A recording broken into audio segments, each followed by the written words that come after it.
Hello and welcome to this week's Talking City from the offices of the Manchester Evening News. I'm Mike Keegan and I'm here with Stuart Brennan, our Manchester City reporter, to look back at a topsy-turvy week for the Blues. And Stuart will start in Amsterdam. Didn't go according to plan. It didn't. I thought City would win the game, but I think, as quite often happens, I think we underestimate some of these European teams. Chelsea lost to Shakhtar Donetsk, United struggled with Braga, and United struggled with some of the lesser lights of Europe last season. I think we sort of get a little bit carried away sometimes with just how good the Premier League is. I don't think we are that much better than Europe, and I think these kind of croppers will carry on happening until we realise that. But Ajax were very, very good. I don't think people have stressed that enough. A lot of the stuff we put down to how bad City were. And it was a poor performance, there's no getting away from that. But there's been a lot of smoke screens knocking about the tactical changes and so on. I think the bottom line is that City just didn't play well, regardless of any tactical changes and so on. In the second half, they started off and they were great, and then they scored a goal and they're on top. And then the second half, they just seem to come out and go for it. It doesn't work in Europe. I think the problem started earlier than that. The first 20 minutes or so, City were just listless and lethargic. Sometimes I think they feel they've got to play their way into, certainly in the European game, they've got to find their way in and be cautious. And I'm not sure that suits City. I think their style is to pass it and keep it, but still know when to step it up. And they were keeping the ball okay in the first 20 minutes, just not stepping it up. And when Ajax got it, they were injecting a little bit of oomph into their game, getting it forward, passing it, attacking with some kind of verve. And City weren't doing that. City scored, and I thought, well, here we go, because it was the first time that they'd actually done what they do in England, where suddenly they attack with a bit of pace, a bit of precision. Great ball from Mika Richards. James Milner did really well, opened it up for Sami Nasri, and then the goal went in. And all of a sudden, City clicked and went up again, and they had 2 or 3 more chances. And I thought, this is it. They're going to win this comfortably. Do what City are more than capable of doing. But then for some reason, I think even before half time, City they started to draw into themselves a little bit more again, as if to say, we're in Europe now, we're going to have to be careful, let's defend that lead. And that doesn't suit them. They're best when they dominate in games. They came out in the second half, but without any kind of conviction. They don't look the same team in Europe. They haven't got the same confidence and the same swagger which they have when they're on the ball in English games.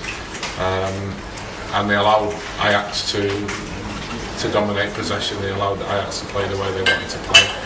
And it just got away from them. But when all said and done, the first Ajax goal, poor defending. We could see all night that Van Rijn, the Ajax right back, was getting forward and giving too much space. They were giving him loads of grief on telly, especially Gary Neville, for this zonal marking. Is it as simple as that? Is that what it's down to? Or? Personally, I'm not a fan of zonal marking, and Julian Lescott got a load of grief for the goal, the second Ajax goal. But if you look at it, because of the zonal marking, Lescott's static. The ball's coming in, he's marking that zone, and you're static.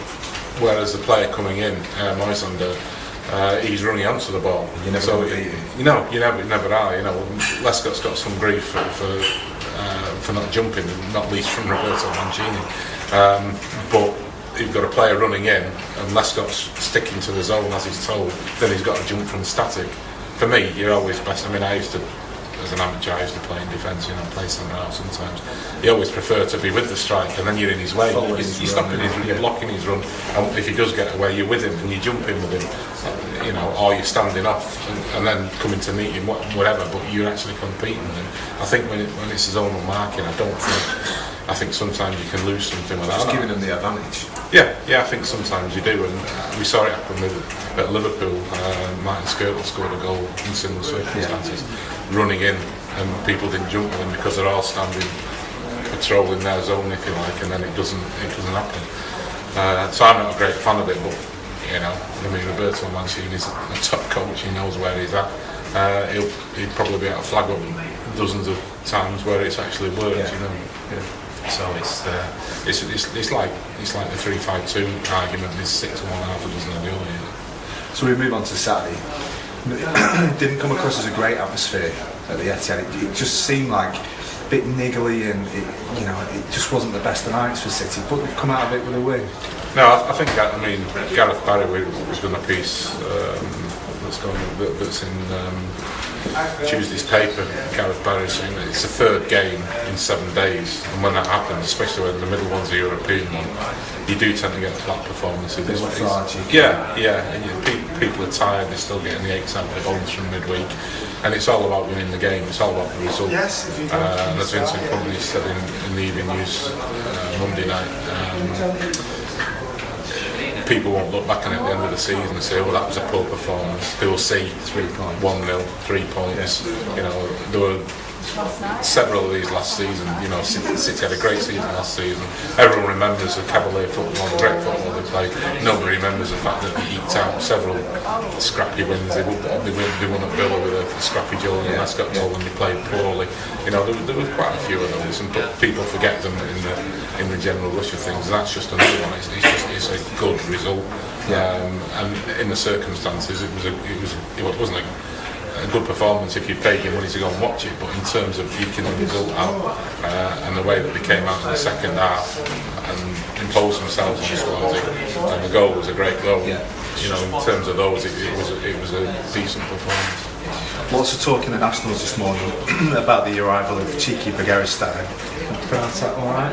I hope so, yeah. That's how I pronounce it. Just keep thinking cheeky beggar and put Stein on the end. Yeah, right? something like that. People seem to think that's undermined Mancini's position, weakened him a bit more. He's kind of, he complained about Marwood, and this guy's going to have more power than Marwood did. Is that something that you agree with? I don't really know. I mean, it's only undermining Mancini's position if you sort of think that Mancini wanted to do both jobs. He said in the past he would like to do both jobs because he's very much he likes to be in control. He's done that in Italy, where it just doesn't happen. In Italy, the two roles are really divorced. You have the coach, you have the director of football. The coach looks after the team, the tactics and everything else. The director of football looks after contracts, transfers, that kind of thing. The two have to work together, obviously, because you don't want the director of football signing a player that the coach doesn't want. They work together, but it's the director of football who goes up and does the graft in terms of getting the players in. Now, Mancini has said in the past he would like to do that, but I think Abu Dhabi, the owners, have recognised that it's too much for them. A club the size of City and the ambitions that City have got. I don't think you should combine the two, and I think Roberto accepted that. I don't think he sort of pursued that. I think the problem was that Roberto and Brian Marwood have bumped heads at times, over the last 2 years. I don't think Roberto's been entirely happy with the pace at which transfers have gone through. He's not been happy when certain transfers have not come off that he wanted. How much you can blame Brian Marwood for that, it doesn't really matter, but the fact is that Roberto doesn't see it that way. He's been saying, I want this player, and he hasn't got him, or he's saying, I want these players by the time we start pre-season, and then we've come, maybe 1 or 2 of them have come in on the last day of the transfer window when the season's already started, and he's not been usually happy about it. So in that regard, it could be portrayed that Mancini has won the battle. He's got Marwood pushed to a different position, which is ahead of the academy, and they brought in a man with a proven track record of taking big players to a top club, which is what he did at Barcelona. He took Thierry Henry, Samuel Eto'o, Ronaldinho, and several other big name players. David Villa's another one. He took a lot of big players to Barcelona, Begaristain, and he's got a reputation for that. He's also got a reputation for. He helped to bring on the Barcelona academy to the way it is. But some people give him the credit for Lionel Messi. Messi was already in the Barcelona youth system, I think, when Begaristain was there. But I think people said that he was the one who recognised the talent there and said, let's build a team around this man, brought it to his attention. I'm sure there's probably 36 people on this planet who claim to have discovered Messi, but he's got some claim to that tag as well. But with that, United I can't imagine Fergie would ever stand for somebody coming in and saying, I'm identifying players, I'm going to sort out the transfers for you. Or is that maybe misguided? Does that happen anyway? Yeah, Fergie won't get involved in all the nuts and bolts. Fergie will talk to David Gill and to other people on an executive level. Say these are the players I think we should have. This is why I think we should have them. But he won't get involved. So Mancini's still going to be able to say, this is my wish list. Yeah, very much. It's so. not a case that Begorovstein will come in and say, we should be buying these players. Yeah, it's not going to be the case Begorovstein saying, we're buying these players and you make a team out of them. Yeah. It'll be done, they'll be working very close cooperation all the way along. So yeah, I mean, Fergie doesn't get involved in that side of it, and Fergie won't get involved in contract negotiations. You find that at most clubs, if you ask a manager most of the time where we're up to with such and such as contract negotiations, he'll say, I haven't a clue, he's not interested. He becomes interested the day that the player signs, and then say, okay, we know we've got you for another 4 years, and that's the way managers operate now. Yeah. It's too much of a job. So this, when you get people saying, oh, they're moving towards this continental head coach, director of football style, it doesn't work in England. You don't agree with that? No, I think he pretty much is the way things operate. Yeah. It's not quite as clear cut as it is in the continent. I think managers still have more of an input in terms of those kind of decisions and that process. But yeah, I think it's pretty much the way it works now. But looking ahead to this weekend, is it important now for City to get a big win to ease the pressure, or there's no pressure anyway? There's a decent start domestically. I think it'd do them a power of good to go to West Ham, turn on the style, blow them away. We all know the capable. They're incredibly talented in that team. They've now got a week with no game, so a few aching limbs will start to recover. Mancini will be able to drill home any points that he feels he needs to drill home. And a week to prepare for a game is an absolute godsend at this time of year for a manager.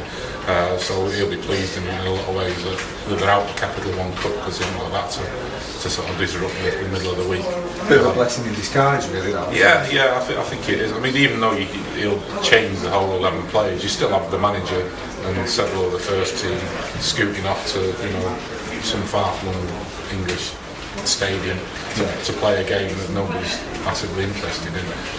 So you're still taking the manager and the coach and the staff and some of the players out of splitting the squad in a lot of ways.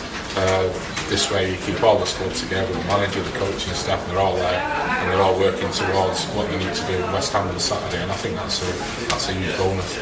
Confident of the win down at Upton Park? So. You said that in Amsterdam, didn't you? I did actually, yeah, but I don't think West Ham are quite Ajax. No. I can't see Ajax having Andy Carroll up front. I think I remember the last time we played at West Ham, we went there and won 3-1. Yeah, Arturi scored a couple of goals and they absolutely dominated West Ham. So I could see something similar happening. Good stuff. Well, let's hope so. And you can follow all the action from Upton Park on our Match Centre on the Manchester Evening News website. Thanks for listening, and we'll see you next week.